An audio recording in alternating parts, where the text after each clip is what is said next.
Hello, fellow translators. I always feel like this is crooked. I mean, it is crooked, right? This part's crooked, but here it looks straight. Because if I do like this, then I'm crooked. I don't know what's going on here. This is very odd to me. And you couldn't care less. So I don't know why I started recording so early. But so let's get into it and let not waste any more time. I want to address a question that I received a while ago in my course, actually. And so I'm going to probably add this to my course, not this bungled up intro, but the meat of this to the course. And so the question was, it was a recommendation. Someone wrote that adding a new lecture for currently graduated person with no experience in any sort of industries or not having any working experience will be a plus point. So I wanted to do a video for those of you who have graduated, just graduated, and you don't have work experience, and you would like to become freelance translators. What do you do? How do you go about it? And all of you are going to be in different precise situations, like depending on what you studied and where you're at, et cetera, et cetera. But I'll try to do a sort of generalized video and cover what you should do. By and large, these will be divided into two different types of recommendation. The first is people who studied translation and got a degree in translation and are now entering the working world. And the other one is those who didn't study translation, studied something else, but now want to be translators. And because these are two very different starting points, let's say. So let's get into it.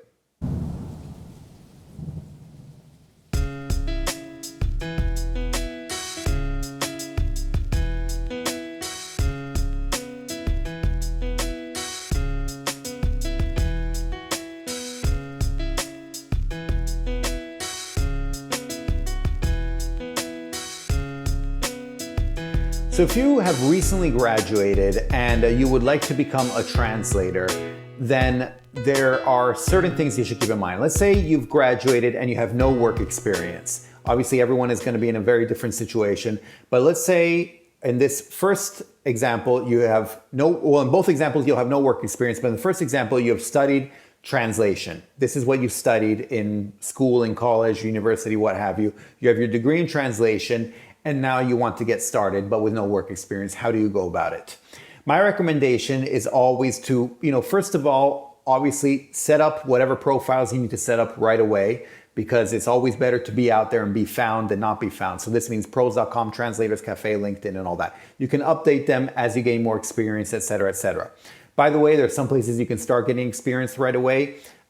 You can start going to the volunteer websites and there's another video that deals specifically with this, but once again, Translators Without Borders, TED Talks, Wikipedia, stuff like that.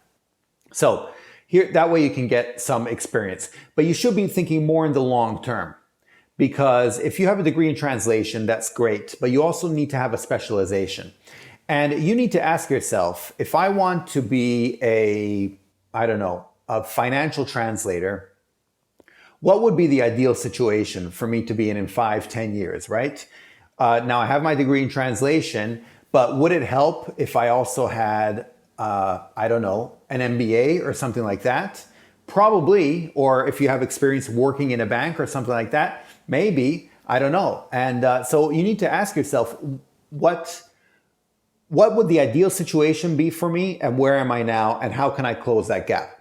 Now, many people are going to say, okay, I just finished school. Like, how am I going to get an MBA? How am I going to work for a bank? I'm trying to, get work as a freelance translator.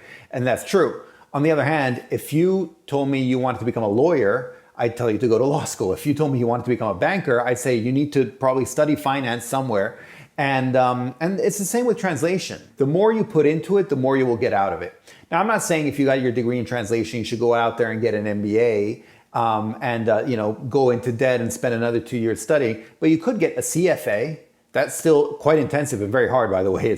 But it definitely helps if you can say you have a CFA. If you have a degree in translation plus a CFA, you specialize in financial translations, boom. That is a solid gold resume right there. Plus add in some experience from your volunteer work.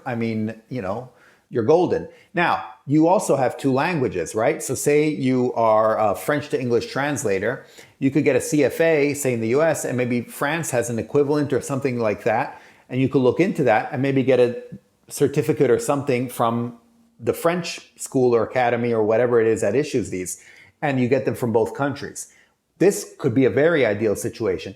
And this should be something that you're shooting for. And again, not right away, but maybe in the next 5 years or something like that, that you can get these, because you want to be in that situation where you have any requisite that you need. You're more than qualified to handle this job, and everyone can tell right away. So ask yourself what will be needed to be in that situation and try to figure that out. If you're doing law translations, legal translations, then maybe getting a job as a paralegal for a summer or for a while, could be good. Even if it's unpaid, I think most of them will be paid anyway. But if you could finagle that, and if you could get a summer job or a part-time job as a paralegal, and so you get some experience working in a law firm, this could really help being a legal translator rather than just having a degree in translation. And so look out for things like this. Look out for certificates you can get. Look out for qualifications you can get for, achievements, diplomas, any type of thing you can add to your resume, to your profile, because these can really help when coupled with your translation degree. And so I highly recommend trying to do something like that. Now let's go on to the other scenario. Now you've just graduated, you have no work experience, but now you've studied something other than translation. Let's say you studied business. And so you have your degree in business, but you haven't studied translation, but you'd like to get into translation because you'd like to work for yourself. You speak 2 languages. Maybe you've worked in both of these languages in summer jobs or no, we're saying you have no work experience. Fine. So, but for whatever reason it is, you want to get into translation, financial translation or business translation. How do you go about it? Well, it's a similar thing. You try to see what's missing from where you are to where you want to be. Now, this could mean getting accreditation from the ATA, the American Translator Association, or whatever other country you're in. Chances are they offer a test you can take, and that gives you some official accreditation. And if you have a degree, say in finance, and you want to work in financial translations, that's great. You could also get some experience working as an intern or working part-time or working in a bank or something, because it shows that you have experience working in that bank. The ideal situation might be, once again, if you're thinking 5-10 years time, what will my ideal situation be? It might be actually working in both the countries that you're dealing with. Once again, if you're a French to English translator, maybe working in some financial firm in the States and in France. And that way you can say, I'm fluent in the terminology in both languages. I've worked in both. Or at least if you work in one country, you're dealing with clients from the other country, and that can really help as well. And so try to enhance whatever you need to enhance so you can be in that ideal situation. If you studied translation before, then you kind of have that under your belt, and so you need to get more in the specialization. If you study your specialization though, then you need to get more for translation. That's why I said the ATA and stuff like that.